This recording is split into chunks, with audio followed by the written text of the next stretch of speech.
Personality एका माणसामध्ये असणं हे खरंच अलौकिक आहे. म्हणून एकदा सरांसाठी जोरदार टाळ्या वाजवा. आणि या सगळ्या मागची जी शक्ती आहे आपली ऊर्जा, हे सगळं घडवून आणणारी आणि हे सगळं ओळखणारी, त्याला खरा गुणग्राहक माणूस म्हणावं असे श्री दीपक रेगे सर की हे या सगळ्याच्या पाठीशी भक्कमपणे उभे राहिले. म्हणून आपण हा सगळ्या कथांचा आनंद घेऊ शकतो. रेगे साहेबांना विनंती करतो की त्यांनी थोडंसं प्रास्ताविक करावं आणि कार्यक्रमाची म्हणजे सुरुवात करते.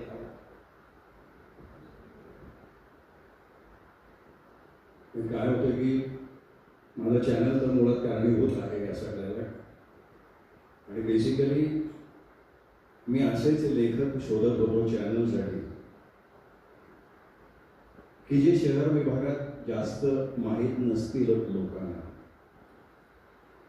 कारण प्रतिथयश लेखक, प्रतिथयश प्रकाशक हे काही चॅनलवर कथा कादंबरी वाचायला परवानगी देतील असं वाटलं नाही. आणि त्यांनी जर कॉपीराईट टाकला तर चॅनल बंद होऊ शकतं आणि माझे सगळे कष्ट वाया जाऊ शकतात. त्या दृष्टीने मी असे लेखक शोधत होतो. जगन्नाथ शिंदे सरांच्या कादंबऱ्या मी पुणे मराठी ग्रंथालयातनं आणून खूप वाचल्या.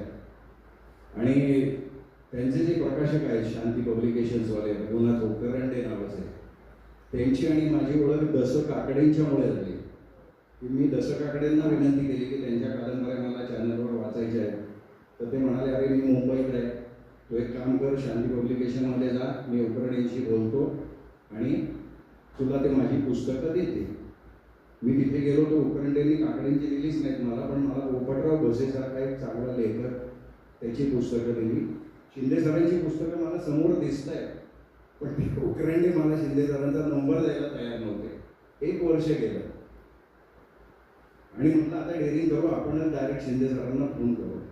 म्हणून मी त्यांना व्हॉट्सअपवर मेसेज टाकला. म्हणजे हा माणूस वेळेचा किती पक्का आहे बघा, की आज आपण 5:30 वाजता कार्यक्रम सांगितला होता, पण सर 4:45 वाजता इथे हजर होते. आणि हा किती वेळेचे पक्के आहेत. तुम्ही त्यांच्या डोंगरा एवढी माणसं सध्या मी वाचतोय कादंबरी चॅनलवर, तुम्ही ती वाचा जरूर. मी सरांना व्हॉट्सअपवर मेसेज टाकला की सर मला, मी दीपक रेगे पुणे, माझं असं असं चॅनल आहे, मला तुमची ही कादंबरी चॅनलवर वाचायची, तुमच्याशी त्याबद्दल कधी बोलू. सर म्हटले उद्या सकाळी फोन करा, फक्त मी उद्या प्रवासात आहे, पण 10 वाजता मी चहा प्यायला थांबतो, 10 वाजता तुम्ही मला फोन करा. मी शाळेत 10 वाजता फोन केला, सरांनी फोन घेतला, बरं झालं मी चहा प्यायला उतरलोय. म्हणजे इतकं वेळेचं परफेक्शन या माणसाकडे आहे. आणि त्यांना मी सांगितल्यावर त्यांनी एका क्षणात मला वाचण्याची परवानगी दिली. एवढंच नाही तर त्याच्याऐवजी ही कादंबरी वाचा असा परत फोन करून त्यांनी मला सांगितलं. मी परत लायब्ररीतनं ते पुस्तक आणलं, ते वाचलं आणि मग आमचा सिलसिलाच चालू झाला. मग सरांनी त्यांच्या 8-10 कादंबऱ्या, 5-6 कथासंग्रह, त्यातले 3 कथासंग्रहातल्या कथा आता आपण सगळ्यांनी मिळून इथे वाचल्या. हे सगळे संग्रह मला पाठवले आणि तो सिलसिला चालू झाला. आणि याच्यात सगळ्यात मोठा वाटा, आज आता इथे समोर जे बसले राजेश जगताप सर, हे मुंबईचे आहेत, हे स्वतः लेखक आहेत, यांच्या असंख्य कथा कादंबरी माझ्या चॅनलवर आहे. आणि ते सर शोधून शोधून मला फोन करतात की दीपक याला फोन कर, या लेखकाच्या कथा कादंबरी चांगली बरं का. अगदी त्यांना मिळाला तर फोन नंबर पण पाठवतात, अगदी काही नाही तर वेबसाईटची लिंक पाठवतात की तिथे जा, त्या लेखकाशी बोलून घे, परवानगी घे. आणि माझ्या चॅनलवर जे काय आता 70-72 लेखक आहेत, त्यातले 50-55 लेखक तरी जगताप सरांनी मला मिळवून दिले. आणि त्या खास या कार्यक्रमासाठी मुंबईहून आले. त्याचप्रमाणे सराफ आमचे औरंगाबादहून आले. त्यामुळे असे लोक इथे आलेले आहेत. तर मी सरांचे मला, आणि सरांना जेव्हा मी विचारलं की असं आम्ही गप्पा कार्यक्रम करतो तर तुम्ही एकदा याल का, त्यांनी काही विचार सुद्धा केला नाही. मला तारीख सांगा, वेळ सांगा, मी पोचतो तिथे. आणि मग आमच्या डोक्यात ही कल्पना आली की आधी सरांच्या कथांचा मुखसरपा करू नये. कारण हा कथा आपल्या लोकांना माहिती असणं, हा लेखक म्हणून परिचित होणं, हे माझ्या दृष्टीने जास्त महत्त्वाचं होतं. की पु ल देशपांडे, दमा मिरासदार, शंकर पाटील हे तर काय सारखे वाचतातच लोक, यांच्या पलीकडे लेखक आहेत हेच बऱ्याच जणांना माहिती नाही. पण हे लेखक सुद्धा माहिती पाहिजे. आणि जगन्नाथ शिंदे सरांचं म्हणायचं झालं तर आपण आपल्या ऐकल्या 13 कथा, कुठलीही कथा दुसऱ्या कथेशी साम्य असणारी नव्हती. प्रत्येक कथा वेगळ्या पद्धतीने लिहिलेली होती, त्याची धाटणी वेगळी होती. मग एकंदरच पसाराच आवड होता सर. त्यामुळे तो आनंद सगळ्यांना मिळावा या हेतूने आपण ह्या गप्पा म्हणला. शिंदे सरांना बोलवलं. शिंदे सर मनपूर्वक धन्यवाद रांजणे सरांना देतो. या कथा सादर झाल्या, पण त्यापूर्वी त्या आमच्यापैकी काही महत्त्वाच्या लोकांना वाचायला दिल्या. मग त्यांनी कथांची निवड केली. त्या प्राधान्यानं नाव घ्यावं लागलं संजय गोसावी सरांचं. संजय गोसावी सरांनी ती जोरा सांभाळली. त्यानंतर अनुपमाताई कुलकर्णी यांनी कथा निवडल्या, यांनी निवडल्या, मी काही निवडल्या आणि आम्हाला मंगेश चव्हाण सरांचं एक खूप चांगलं सहकार्य मिळालं आणि यातून ह्या सगळ्या गोष्टी उभ्या राहिल्या आणि त्या कथांची निवड करणे हे फार महत्त्वाचा टप्पा होता. त्याहीपेक्षा महत्त्वाचा टप्पा अमुक एक कथा कुणी वाचावी हे एक महत्त्वाचं होतं की आमच्याकडे प्रत्येकाचे एक बाज असतो. तो या तिघांनाही माहीत होता आणि मग त्यांनी त्याप्रमाणे वाचक निवडले. त्यामुळे कार्यक्रमाला एक उंची आली. खूप ताकदीनं तो कार्यक्रम साजरा झाला. तर अशा पद्धतीनं हा महोत्सव आज सरांच्या मुलाखतीनं त्याची आपण सांगता करणार आहोत.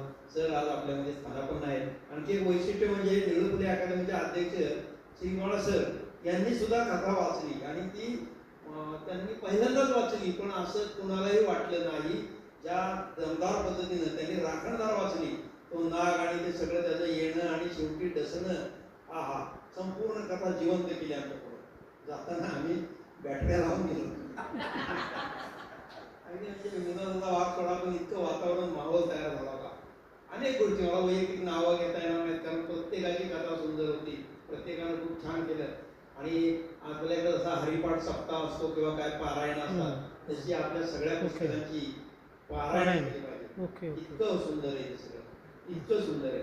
म्हणजे अगदी गावोगावी आणि तुम्हाला समजा आता जे लेखकांची नावं घेतली ना यांनी मुंबईत राहून कथा लिहिल्या, त्यांनी मातीत पाय रोवून कथा लिहिल्या. अगदी ती बदरी म्हणणारे भाऊ असतील किंवा त्यांच्या गावाकडच्या ते काय मोगणा धरणं किंवा त्या सगळ्या पाबारी बिबारी हे शब्द सुद्धा आम्हाला माहीत नव्हते. म्हणजे हे आपल्याला खूप चांगले शब्द सुद्धा कळाले आणि अनेक जग कळालं की काय माणसं राहतात, कसे असतात. आणि नुसतं तेच नव्हे तर तुमच्या पोलिसी कथा किंवा त्या सुद्धा काय कमाल होती सगळी. तर या सगळ्या ह्याच्यातून आज तुम्ही प्रत्यक्ष सरांचं आपल्याला दर्शन आणि भेट होती. त्यामुळे आता सरांना मी फार कबाब मी हट्टी न राहता आपण सरांशी सरळ इंट्रोड्यूस करूया.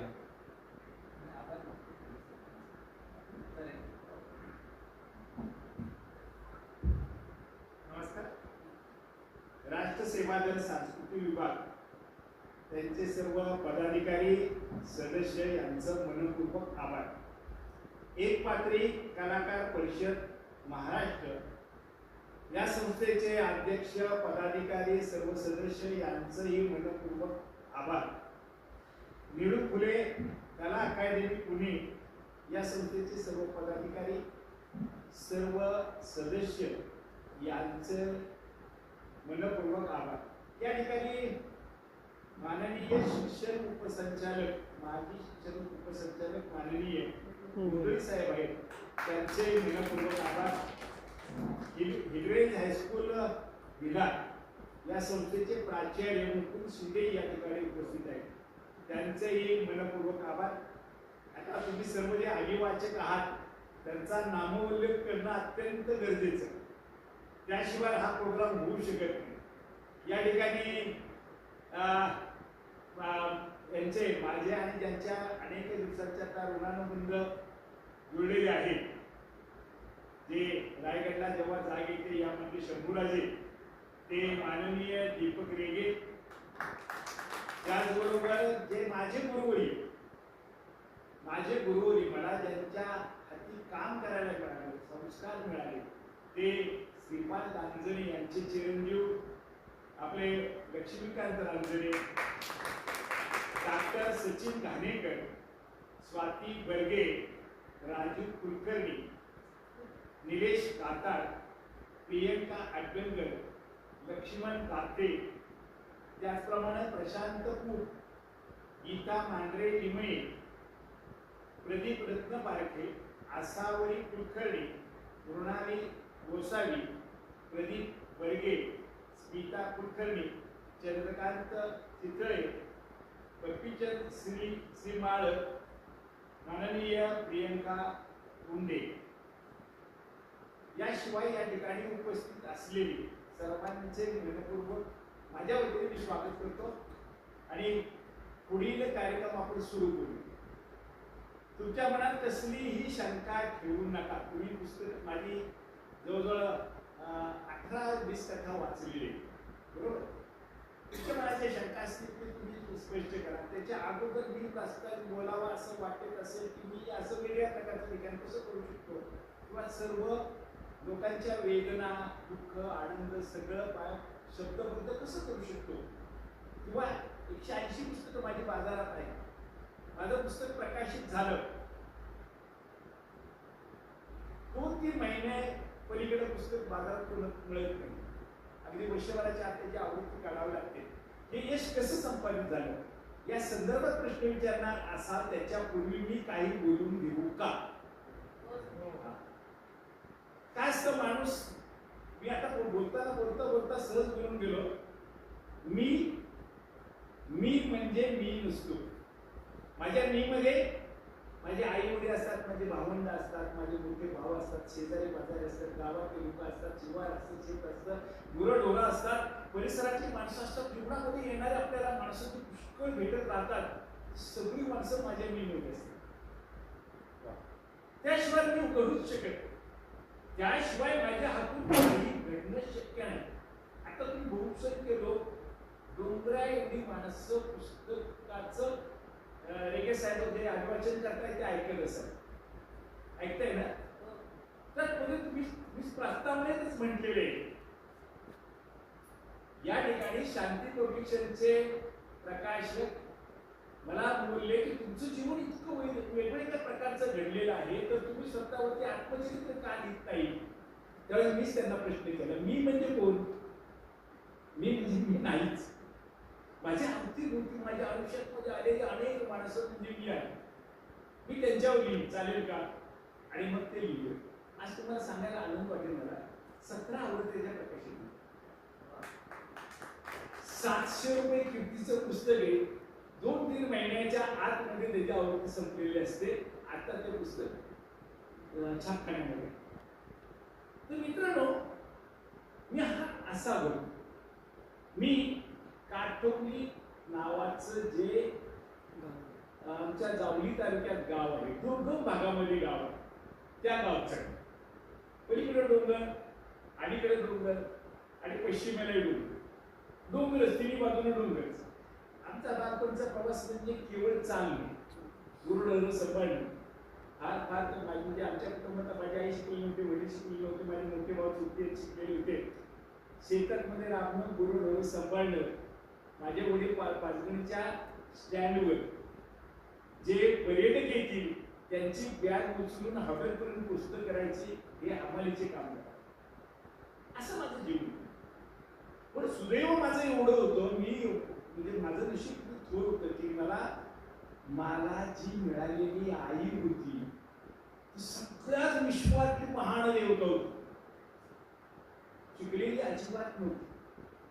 पण ती जात्यावरती जळू लागली ना की माझं डोके तिच्या मांडीवर असायचे आणि ती ओविळा म्हणायची, कुठल्याही विद्यापीठात, कुठल्याही शाळेत, कुठल्याही बालवाडीत गेली माझी ती ओविळा तर प्रचंड सार्थ असायची. माझी आजी तुळसाबाई लहानपणी मला खूप गोष्टी सांगायची. पूर्वीच्या काळी आजोबा आजी आपल्या नातवंडांना गोष्टी सांगायचेच. आता काळ बिघडलेला. आता आपण सगळ्या गोष्टी ऐकायच्या असतील तर दूरदर्शनमध्येच पाहायच्या असतात किंवा चॅनलवरच पाहायच्या असतात. आमच्या गावचे थोर असे पाटील होते, गेलू पाटील त्यांचं नाव. आमच्या घराच्या कडला शेत होतं, शेतामध्ये ते बांधावर बसायचे आणि बांधावर बसल्यानंतर ते मला गोष्टी सांगायचे. का बसायचे बांधावर? आमच्या कोंबड्या त्यांच्या शेतात जाऊन येते. कोंबड्यांनी शेतात जर गहू खाल्ला, भात खाल्लं तर मग म्हणून ते बांधावर बसायचे आणि मी जाऊन त्यांच्याकडनं बसायचे. ते गोष्टी सांगायचे. गेलू पाटील सुदैवाने अशी माणसं माझ्या नशिबात आली. आणि दुसरी गोष्ट, मी तिला खूप मोठं आदरानं सांगतो. नियती माझ्याशी अशी काही वागली लहानपणापासून, मी जे भीतून मी भोगले, खूप भोगलेले मी. अरे मी 7-8 वर्षाचा असताना तडफडत होतो अन्नासाठी तडफडत होतो. खूप बळी होता मी वाचलो. ही गरिबी म्हणजे काय हे मी अनुभवलं. ज्या ठिकाणी गरिबीचा प्रसंग येईल माझ्या क्रिकेटची कादंबरीमध्ये नाटकामध्ये तो प्रभावीपणे होणारच ना. का नाही नियतीचे धन्यवाद मानावे. खरंच धन्यवाद बोलावे. मी 5वीत असताना शाईच्या पोळ्या विकायचो, मी विकायचो, डाक विकायचो त्या काळातली आणि पुढे शिकवतो. नियतीचे आभार मानलेच पाहिजे. हे जर माझ्या जीवनात प्रसंग आलेच नसते तर कसा माझ्याकडे एक घंटा असता. मी त्यांच्या सगळं सांगत बसत नाही. यांच्या गौरवणी माणसामध्ये सगळं काही येणार असं मला खूप फिरवलं. 40 रुपये पगाराने मुंबईला मी मोठ्या मार्केटमध्ये काम करत होतो. त्याच्या अगोदर काही दिवस मी हातगाडी बोलतो. मोठ्या मार्केटमध्ये काम करत असताना मी स्मगलर झालो. किती फिरवले मला बघा. ज्याला 40 रुपये पगार होता तो दिवसाला काही 1000 रुपये तेवढेच त्या काळात 1000 रुपये तिथून लागलो. आणि डोंगेला गेलो, पाऊल मध्ये काम केलं. त्याच्यानंतर शिक्षक झालो. शिक्षक झाल्यानंतर पुढे असे अनेक गावात गेलो. त्याच्यात शिक्षक झाल्यानंतर निवृत्तीनंतर मी कन्स्ट्रक्शन लाईन मध्ये गेलो, बांधकाम व्यवसायामध्ये गेलो, हॉटेल व्यवसाय सुरू केला, ट्रॅक्टरचा डीलर झालो. अनेक कामं करून हे सगळं नियतीने माझ्या वाटेत मध्ये माझ्यासाठी ठेवलं होतं. आणि त्यामुळे जी माणसं मला भेटत गेली ना ती बोलत राहिली पाहिजे. मी एजन्सीमध्ये बसलो. एखादा शेतकरी तिथं आल्यानंतर त्यातल्या वेदना मला सांगत होता. सामान्य गोष्ट नाहीये. 700 पेक्षा अधिक कथा माझी कथा माझ्या त्या नाही. कुणीतरी येत होतो माझ्याजवळ बसत होतं. ते आपली कथा मला सांगत होतं. मुलगा असा वागतो, सुना अशी वागते, अशी परिस्थिती आहे, तसं परिस्थिती आहे, असं केलं तसं केलं तसं केलं हे सांगत होता. मी थोडस विषयांतर होईल तुम्हाला एक गोष्ट लक्ष्मीकांत रंजनना माहिती आहे. वाईच्या पश्चिमेला बोरगाव नावाचं गाव आहे. त्या गावामध्ये माझा नाटकाचा प्रयोग होता. आमच्या सातारात एक संस्था आहे. त्या संस्थेचे सगळे कलाकार आम्ही त्या नाटक करायसाठी बोरगावला गेलो. आणि मला पटकन तिथं बोरगावला गेल्यानंतर आठवलं की माझा एक मित्र ज्याचं नाव आहे सीताराम, तो बोरगाववरनं पाचगणीला महात्मा फुले विद्यालयामध्ये शिकायला यायचा. माझ्या शेजारच्या बेंचवर बसायचा आणि आम्ही दोघं गप्पा मारायचो. कधी कधी त्याची भाकरी मी खायचो, तो माझी भाकरी खायचा. आमची दोघांची दोस्ती होती. कसा असेल कसा नसेल इतक्या वर्षाचा मध्ये खंड पडलेले त्याला भेटायचं. तो बोरगावचा मी काय सहज विचारलं. आज तसा लवकर आलो तासभर. तसं कुठल्याही कार्यक्रमाला गेलो, नाटकाच्या प्रयोगाला गेलो सुद्धा 1 तास मी हातूनच जातो. म्हटलं असं असं लक्ष्मणचं घर कुठे, चित्रांचं घर कुठे. म्हटलं चला दाखवतो. मी सीतारामच्या घराकडे तो मला घेऊन गेला. बाहेरूनच तो मला म्हटलं की हे घर त्यांचं. आता माझ्या मनात त्या प्रश्नाचा रोड मारला होता. 100 वर्षाच्या खंडानंतर तो मला भेटला होता. आता मला प्रश्न विचारतो, तुझं मुलगा काय करतो, मी विचारणार तुझे मुलगा काय करतो, तुझे मुलगी काय करतो, तू काय व्यवसाय करतो, तुझी शेती किती, तुझे गोरडोळे किती, हे सगळं प्रश्न अनेक त्याला विचारत राहणार. आमच्या अनेक दिवसाच्या खंडातला पुन्हा एकदा त्याला पाणी मी गेलो आतमध्ये. माझ्याकडे तो पाहत होता, टकमक माझ्याकडे पाहत होता. आणि मग बाहेरच बोललो, सीताराम सीताराम. तू काहीच बोलला नाही. अरे सीताराम तुझा मित्र जगातच आलाय तरी काहीच बोलला नाही.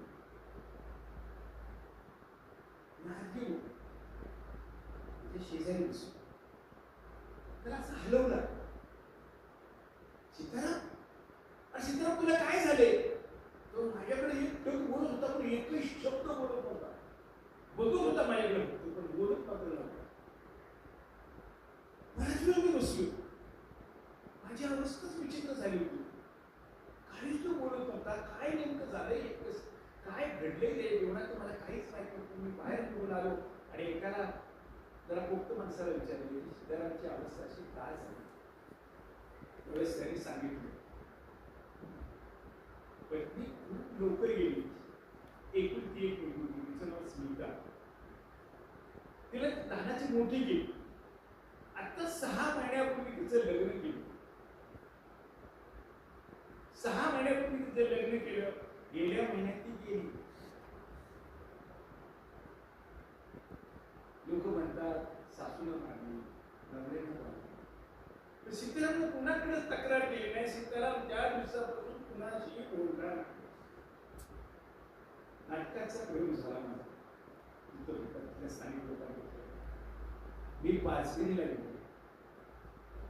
पहिली वही आणि पेन घेतला. सकाळी यायला सुरुवात केली. संध्याकाळी अग्निपथ नावाचं जे गाजलेलं नाटक आहे ते लिहून ठेवलं. कुणी लिहिलं हे? कुणी लिहिलं? मी लेखिक होतो. मला सांगितलं कुणी? सीतारामच्या मुलीने सांगितलं. सीताराम असं सुद्धा माझ्या मनामध्ये घडत चाललेलं आहे आणि घडलेलं आहे. त्यामुळे मी लिहितो. मी थोडासा डोका आहे. माझ्याकडे आलेल्या माणसाशी बोलत राहतो आणि बोलत राहतो आणि त्यामुळं मला त्या समोरचा माणूस आपल्या वेदना, दुःख, आनंद, उत्साह सगळं काही सांगतो. या ठिकाणी तुम्ही मला प्रेमासाठी वाटते ती कथा वाचली नाही? सत्य खंडाळा तालुक्यात घाटदारे नावाचे एक गाव. इथे मी मानलेली एक आई. आधी त्यांच्या घरी माझं जाणं आहे. आज 70 वर्ष झालं. मी धायरीला माझं इथं घर आहे. मी धायरीला आलो होतो. सगळे माणसं आम्ही चिरंजीवकडे उतरलो होतो. सगळं चाललो होतो. दिवाळीचा सण होता. त्या दिवशी भाऊबीज होती. भाऊबीजचा दुसरा दिवस होता. सकाळी सकाळी वर्तमानपत्र आलं. पहिल्याच हेडिंगला बातमी होती. भुईंच गावात मध्ये मोठा दरोडा, 3 खून. पेपर वाचल्या वाचल्या गळगळ बाहेर डोळ्यातून पाणी आले. ते माझ्या जिजीची मुलगी होती ती शाळेला. ती मुलगी दुसरी मुलगी गेली. ती नाच होती जिजीची आणि बाहेर जो होता जे रखवालदार होता चुकी माणसं.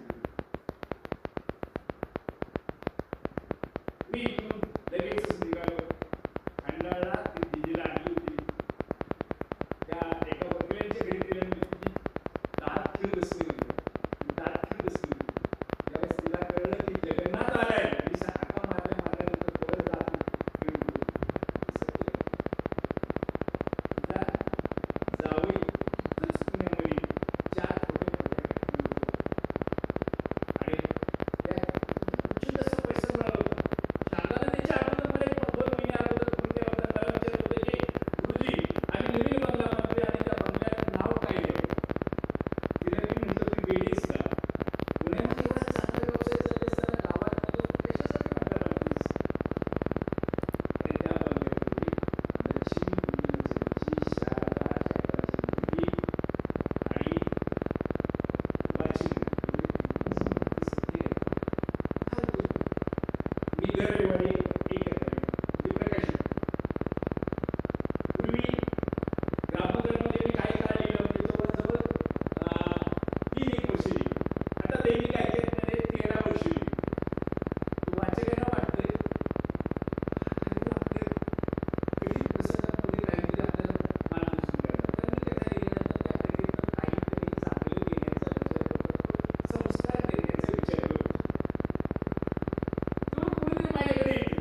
सगळे सांगत गेला या मुलांना ते सांभाळेल का, एक दिवसभर त्या मुलाबरोबर त्या मुलीला हे करायला अशा पद्धतीने ते घडून आणलं. अशा जे घडलं ते वेगळ्या पद्धतीने वेगळी नावं बदलून मी ते सांगण्याचा प्रयत्न करत असतो. आणि अशा कथा लिहितो त्यामुळे त्या लोकांच्या मनाला चांगल्या वाटतात. एक 82 वर्षाची माहिती, गाव सातारा जिल्ह्यातील गाव.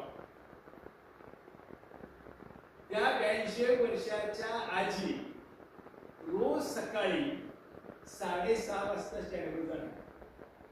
रोज म्हणजे रविवारच्या अंक घेण्यासाठी आणि पहिला अंक घेऊन येणार. मिळाला नाही तर कथा माझी वाचल्याशिवाय त्यांना चेनच पडत होती, चेनच पडायची. पुढे त्यांच्या जीवनामध्ये असा कसं काढला, त्यांना 3 मुली, एक डॉक्टर होती, एक वकिलाची अशी श्रीमंत घ्यायची. तुला तुम्ही समजू तिचे मिस्टर नामवंत पैलवान होते, त्यांच्या नावानं त्या ठिकाणी रेहमतपूर नाव सांगून टाकतो काय रेहमतपूरमध्ये शिक्षण संस्था. आणि त्या आजीवरती प्रसंग कसा आला. पण या कथेने मी खास ओढला गेलो आमच्या नातं आई मुलाचं निर्माण झालं. मी केव्हा तरी भेटायला जायचो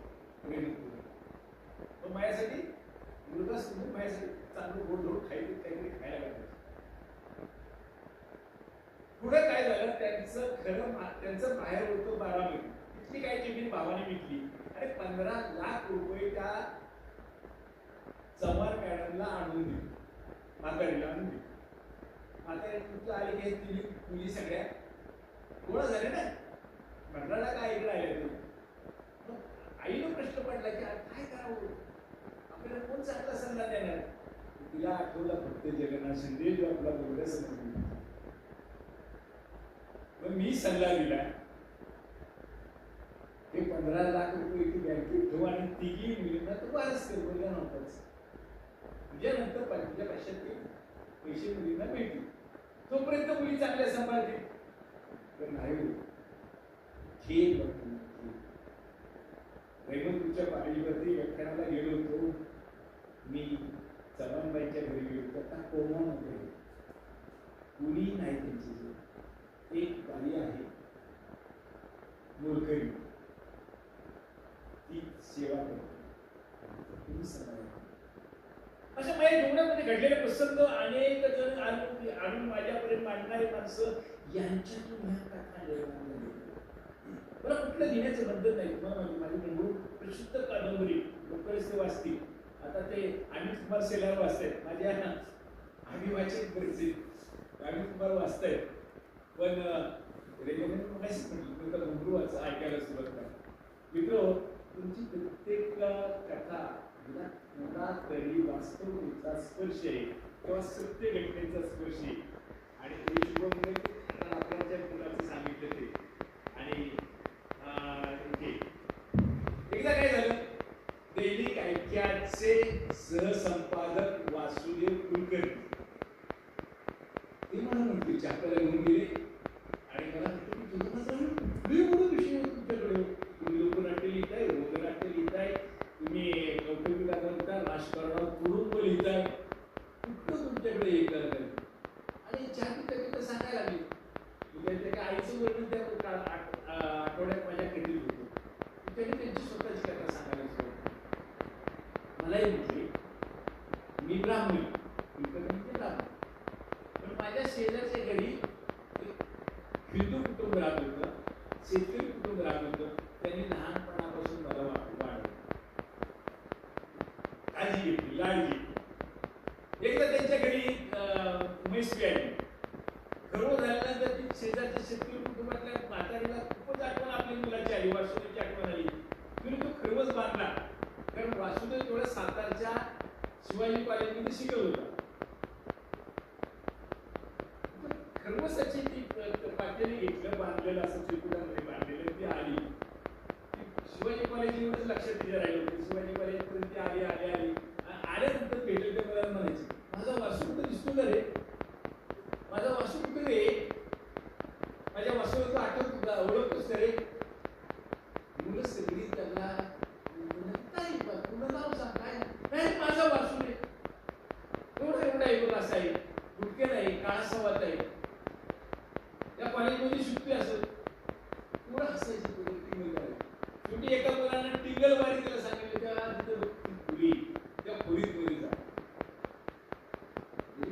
प्राचार्यांची पिढी दाखवली त्यांनी.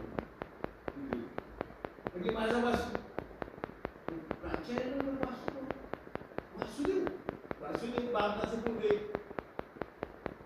मग कुठल्या वर्गात शिकतो वगैरे असं काही तिला काही नीट सांगायला नको. ते त्यांनी शिकवायला बोलवलं. वासू नावाची सगळी वासुदेव नावाची सगळी आणली त्यात ती आली म्हातारीने त्या लगेच त्या प्राचार्यांच्या समोर आपल्या बाळाला भरपूर मिठी मारली. आई म्हणजे कोण असली प्राचार्य.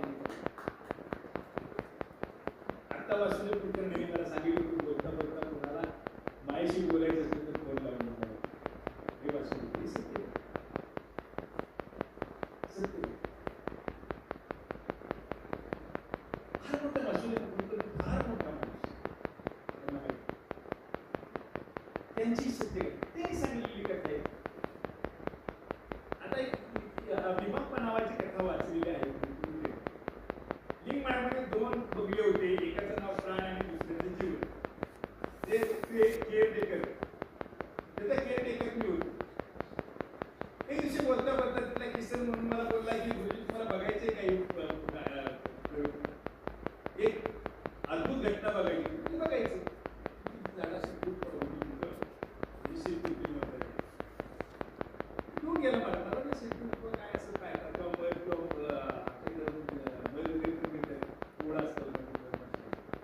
काही दाखवत असतो. गेलं नवरा बायको दोघं त्यापैकी नवरा मुलगा बोलता येतो.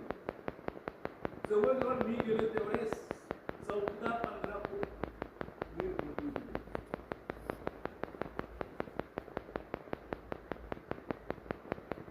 नवरा बायकोनी दोघे नाही. बैल नाही, भांडा नाही, काही नाही. हे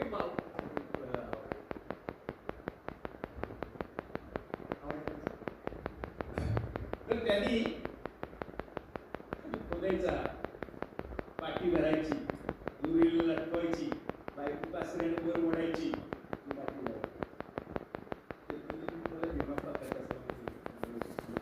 अशा सगळ्या कथेला काही तरी पण वास्तव आहे. पूर्ण सत्य असं नाही. तर मी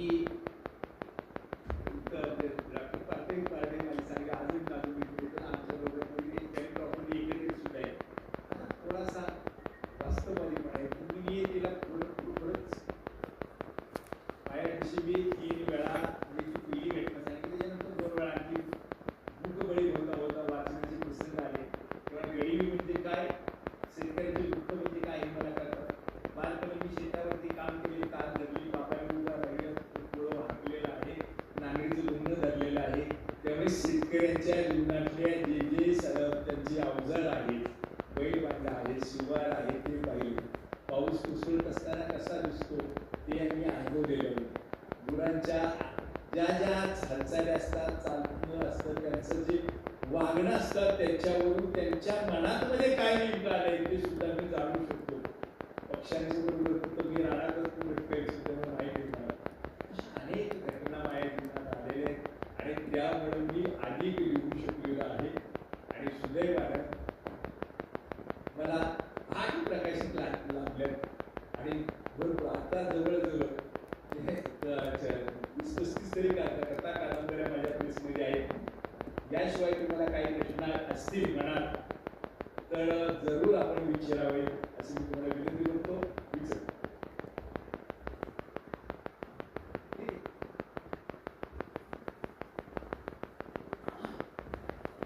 नमस्कार सर. नमस्कार. आपण राष्ट्रपती पद विजेत्या शिक्षक या विषयात तर त्या संबंधी आम्हाला थोडंसं सांगा. मी खरं सांगतो तुम्हाला, मी राष्ट्रपती पुरस्काराच्या योग्यतेचा नव्हतो नाही. माझ्यावर प्रचंड प्रचंड प्रेम करणारा जो समाज मला मिळाला त्याच्यामुळे मला राष्ट्रपती पुरस्कार मिळाला. केवळ 17 वर्ष नोकरी झालेल्या माणसाला राष्ट्रपती पुरस्कार मिळाल्याचा कदाचित हे आपल्या भारतातलं पहिलं उदाहरण असेल.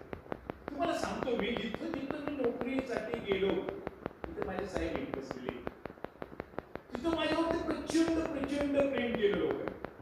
मी डोक्यात कुठला तरी विषय काढला आणि तुम्ही ग्रामस्थांनी तो नाकारला एकाने तरी, असं कधीच नाही. घाटाऱ्यासारख्या छोट्या गावातून तो दुष्काळ होता 1971-72 त्या काळात त्या गावामध्ये होतो मी विहीर खोदायचा निर्णय घेतला. मुद्द्यार्थ शिक्षण होतो मी सगळ्या गावाचं शिक्षण होतो. प्रत्येकाची आजीपासून मुलापर्यंत नातवंडापर्यंत मी शिक्षण आम्ही ती विहीर खोदली. सगळ्या गावात करून हजर होता विहीर खोदली. माझ्या उपयोग करणार नाही. उभ्या गावातली सर्व मुलं जवळजवळ 80 मुलं माझ्या जिथं मी मुक्कामाला झोपायला होतो त्या वाड्यात झोपायचं पहिलीपासून. कोण शिक्षण असेल मी बेरोशीत गेलो 1 वर्षात माझी बदली झाली. पण जिथं ज्याला समजलं शेतात काम करताना ज्यांना समजलं तिथं तो माणूस बोंबाला राडला आई गेला. एवढं दुःख झालं गावात. कारण मी माझ्या पुरताच राहिलोच नव्हतो. मी गावाचं झालो प्रत्येक घरात जातो. मी पुण्याच्या त्या घरात शिरायचो. आधी स्वयंपाक करत असतो त्यांनी त्या चुलीमध्ये लाकडं सारायचं. लाकडामध्ये लाकडं सारायचं. आजही इथं मला आई मिळाली. जरा विषय तो एक सांगू इथं मला एक आई मिळाली. जिजी म्हणायची. एवढं आमचं प्रेम जुळलं एवढं जुळलं. माझं लग्न ठरलं.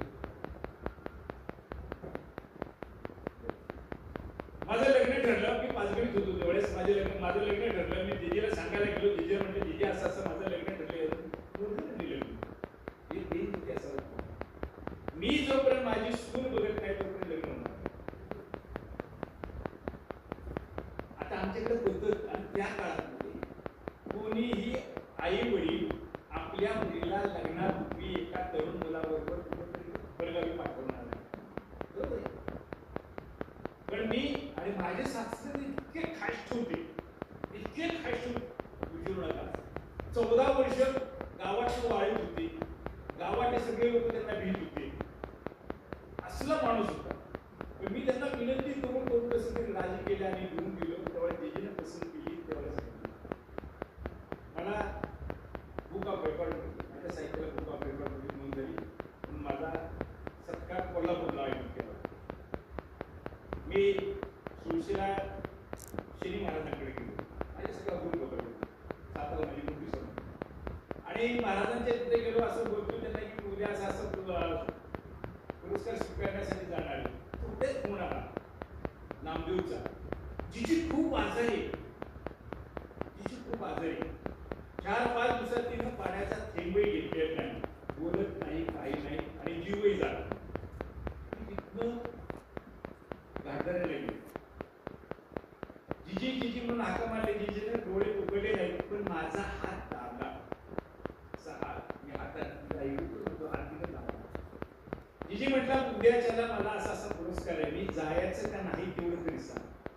म्हणायची लहान मुलासाठी म्हणाली. समजा मी महिन्यात एकदा दोनदा गेलो नाही ती एवढी चिडायची. आईचा हक्कच तिने प्राप्त करून घेतलं. आणि मला सुद्धा असं एवढी मोठी आई अगदी देवाला सुद्धा आई मिळू शकत नाही. पण मला आई मिळाली नाही. माझ्या 50 सुद्धा आधी आई आहे. त्यामुळे किती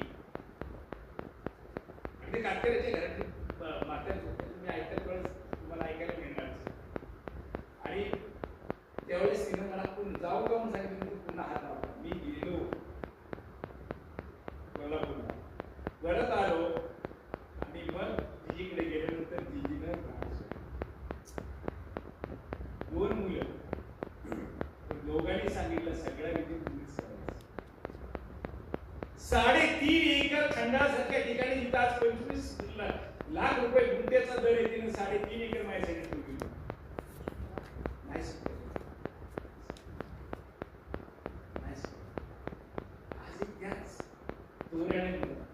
अगदी वर्ष श्राद्ध असते तेव्हा सुद्धा त्या मुलांनी त्याचं एकाचं मुलं थोड्याचं नाव आहे नामदेव, दुसऱ्याचं नाव आहे बंडू. हे दोघंही कुठल्याही विधी माझ्याच असते. तुम्ही गेलो कोण भाग्यवंत असेल एवढा? कोण भाग्यवंत असेल? आपण कुठपर्यंत आलो होतो? विषयांतर झालो. बसून बोला पंख्याचा आवाज येतो. तर असे हे सगळं नियतीने माझ्या वाट्याला आणलं आणि त्यामुळेच आम्ही आज एवढं युद्धात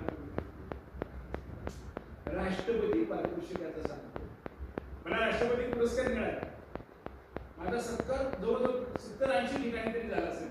महाराष्ट्र सातारच्या शिक्षकांनी सातारा विठ्ठला चव्हाणांच्या हस्ते कराडला झाला. त्यानंतर सातारच्या लोकांनी शिक्षकांनी सातारला शाहू कला मंदिरामध्ये पुरस्कार सोहळा आयोजित केला.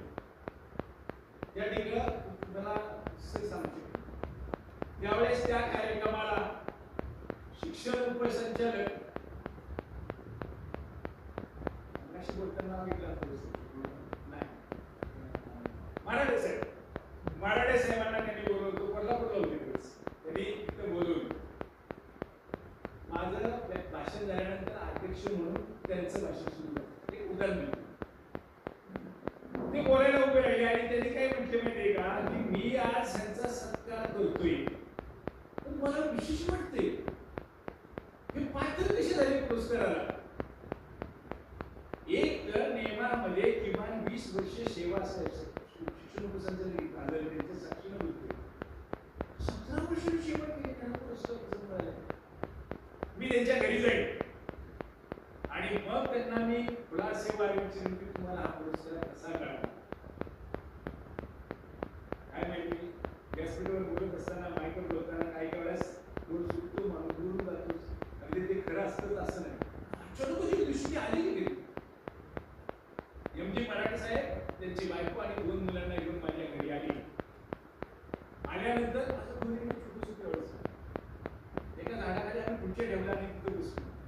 मला पाहिजे माझ्या प्रश्नाचं उत्तर सांगतो. मराठे साहेब तुम्ही म्हटलं पाचगणीमध्ये 2,500 मुलांना गणवेश वितरणासाठी आला होता. मी बोलवलं हे आमच्या नगरपालिकेकडे बोलवलं. 2,500 मुलांना मुलींना गणवेश वितरणाच्या कार्यक्रमाचे प्रमुख पाहुणे म्हणून तुम्ही आला होता. हो आलो. जर तुमची घटना सांगतो तर मला 3 माणसं मी आजही माझ्या शाळेच्या मुलांना विनामूल्य शैक्षणिक सगळं साहित्य गणवेश पुस्तक वगैरे तेव्हा झाले. माझ्यानंतर माझी बायको मुख्याध्यापिका होती. माझ्या बायकोच्या नंतर माझी सून मुख्याध्यापिका होती. ते बसले त्यांची मिसेस आहे बालकृष्ण नावाची आता देते 24 तास ते दुसऱ्या दिवशी कार्यक्रम एवढी मराठी साहेब येणार तुम्ही पत्रिका छापता सगळ्या गावावर वाटतात. एक मीटर कापड माझ्याकडे नाही. शाळेत मी निघून गेलो चौकात म्हणजे बसलो. माझ्याकडे एक पेटी होती. त्या पेटीवरती बसलो. एक माणूस माझ्याकडे समोर आला म्हणतो आज खूपच नाराज दिसतोय तुम्ही काय कारण काय सांगू मला. मला जे गणवेशीसाठी कापड देणार होते किंवा तयार गणवेश देणार होते ते कोणीच तिथे नाहीत पाचगणी. आणि उद्या जर एम जी मराठे साहेब येणार आहे म्हटलं तुम्ही नाराज होऊन जमणार आहे का मला. ही माझी गाडी कसा माप ऐकला म्हटलं माप सगळ्यांची घेऊन बोलत किंवा 5 आज रात्री 5 गणवेश मी शिवून टाकले किंवा मिळाले तर मी हे करणार आहे कसं म्हणजे गाडी. सातारला आले खनाळी आणि त्या परिसरामध्ये त्यांनी 2,500 मुलांच्या मापाप्रमाणे गणवेश घेतले. सांगा म्हणलं सर मराठे साहेब त्या कार्यक्रमात तो सुद्धा नव्हता. ज्यांनी हे गणवेश दिली लक्ष्मण ओहार कॉन्ट्रॅक्टर तो या कार्यक्रमात नव्हता. हजर सुद्धा नव्हता. सगळं श्रेय मला तुम्ही दिलं. तसं लोकांनी मला हा राष्ट्रपती पुरस्कार दिलाय. मी